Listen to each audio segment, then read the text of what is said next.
დაპირებისამებრ, გთავაზობთ ინფორმაციას ხშირ და გავრცელებულ დაავადებებზე და მათ სიმპტომებზე. უყურეთ ვიდეო ახსნას, მიიღეთ მეტი ინფორმაცია და თუ ნახავთ, რომ თქვენს გაქვთ მსგავსი სიმპტომები, მოიწერეთ კომენტარები და დასვით კითხვები. ლორდოზი. ლორდოზი არის ხერხემლის ფიზიოლოგიური გამრუდება წელის არეში, რომელიც ნორმაში ყველა ადამიან ლორდოზი არის ხერხემლის ფიზიოლოგიური ან ანომალიური გამრუდება წელის არეში. ნორმალური ლორდოზი უზრუნველყოფს სხეულის წონასწორობას და ამორტიზაციას, მაგრამ ზედმეტად გამოხატული ლორდოზი, ჰიპერლორდოზი, იწვევს დისკომფორტს და ჯანმრთელობის პრობლემებს. სიმპტომები. წელის ტკივილი, ყველაზე გავრცელებული სიმპტომია, რომელიც ძლიერდება ხანგრძლივი დგომის ან მოძრაობის დროს. კუნთების დაჩემულობა, წელის კუნთები მუდმივად დაძაბულია ხერხემლის არასწორი პოზიციის გამო. მოძრაობის შეზღუდვა, დაზიანებულ მიდამოში მოძრაობა რთულდება და მტკივნეულია. ვიზუალური ცვლილებები, წელის არეში ზედმეტად გამოხატული გამრუდება შესამჩნევია. დუნდულები უკან არის გამოწეული, ხოლო მუცელი წინ. ნერვების კომპრესია, იშვიათად თუ ლორდოზი იწვევს ნერვების ზეწოლას, შესაძლებელია ტკივილი, დაბუჟება ან სისუსტე ფეხებში. დიაგნოსტიკის მეთოდები. ფიზიკური გასინჯვა, ექიმი აფასებს ხერხემლის გამრუდებას, პოზას და მოძრაობის დიაპაზონს. ასევე ამოწმებს ნერვული სისტემის ფუნქციებს. ანამნეზი, ექიმი იკვლევს პაციენტის სამედიცინო ისტორიას, რათა დაადგინოს შესაძლო გამომწვევი მიზეზები, ტრავმები, თანდაყოლილი დეფექტები. რენტგენოგრაფია, ხერხემლის რენტგენი გამოიყენება ხერხემლის გამრუდების ხარისხის დასადგენად და სხვა პათოლოგიების გამოსარიცხად, მაგ სპონდილოლისთეზი. მაგნიტურ-რეზონანსული ტომოგრაფია გამოიყენება რბილი ქსოვილების, ნერვები, დისკები, მდგომარეობის შესაფასებლად და ნერვების კომპრესიის გამოსავლენად. კომპიუტერული ტომოგრაფია სკანირება უფრო დეტალურად აჩვენებს ძვლოვანი სტრუქტურების მდგომარეობას. მკურნალობა დამოკიდებულია ლორდოზის სიმძიმეზე და გამომწვევ მიზეზზე. კონსერვატიული მეთოდები.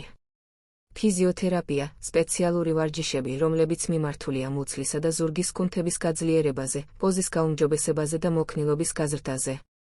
ტკივილგამაყუჩებელი მედიკამენტები, არასტეროიდული ანთების საწინააღმდეგო საშუალებები, იბუპროფენი, ნაპროქსენი, ტკივილისა და ანთების შესამცირებლად.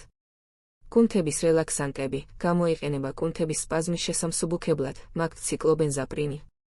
წონის კონტროლი, ჭარბი წონა ზრდის დატვირთვას ხერხემალზე, ამიტომ წონის დაკლება ამცირებს სიმპტომებს.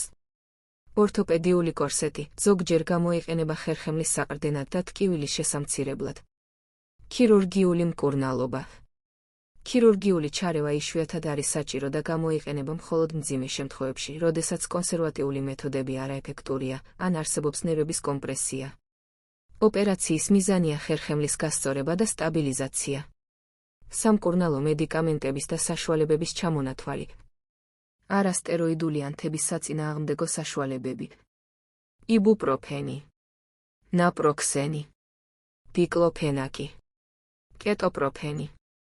კუნთების რელაქსანტები.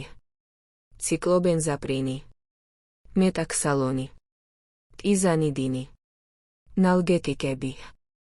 პარაცეტამოლი, აცეტამინოფენი, სუბუქი და ზომიერი ტკივილისთვის. ადგილობრივი გამოყენების საშუალებები. კრემები და გელები, რომლებიც შეიცავს ას ან კაფსაიცინს, ტკივილის შესამსუბუქებლად. ვიტამინები და მინერალები. D ვიტამინი და კალციუმი ხელს უწყობს ძვლების ჯანმრთელობას. რჩევები. პოზის კონტროლი, შეინარჩუნეთ სწორი პოზა დგომის, ჯდომისა და სიარულის დროს. გამოიყენეთ ერგონომიული სკამი სამუშაო ადგილზე. რეგულარული ვარჯიში, გააძლიერეთ მუცლისა და ზურგის კუნთები, გააკეთეთ გაჭიმები და ივარჯიშეთ ცურვით ან იოგათ. წონის კონტროლი, შეინარჩუნეთ ჯანსაღი წონა ხერხემალზე დატვირთვის შესამცირებლად. სწორი აწევა, სიმძიმეების აწევისას მოიხარეთ მუხლებში და ზურგი შეინარჩუნეთ სწორად. კომფორტული ფეხსაცმელი, ატარეთ კომფორტული ფეხსაცმელი, რომელიც უზრუნველყოფს ტერფის სათანადო საყრდენს. ძილი, დაიძინეთ ზურგზე ან გვერდზე, მუხლებს შორის ბალიშით. მოერიდეთ მუცელზე ძილს. ექიმთან კონსულტაცია, თუ გაქვთ წელის ტკივილი ან სხვა სიმპტომები, მიმართეთ ექიმს დიაგნოსტიკისა და მკურნალობისთვის. დასვით თქვენი კითხვები ჯანმრთელობის შესახებ კომენტარებში.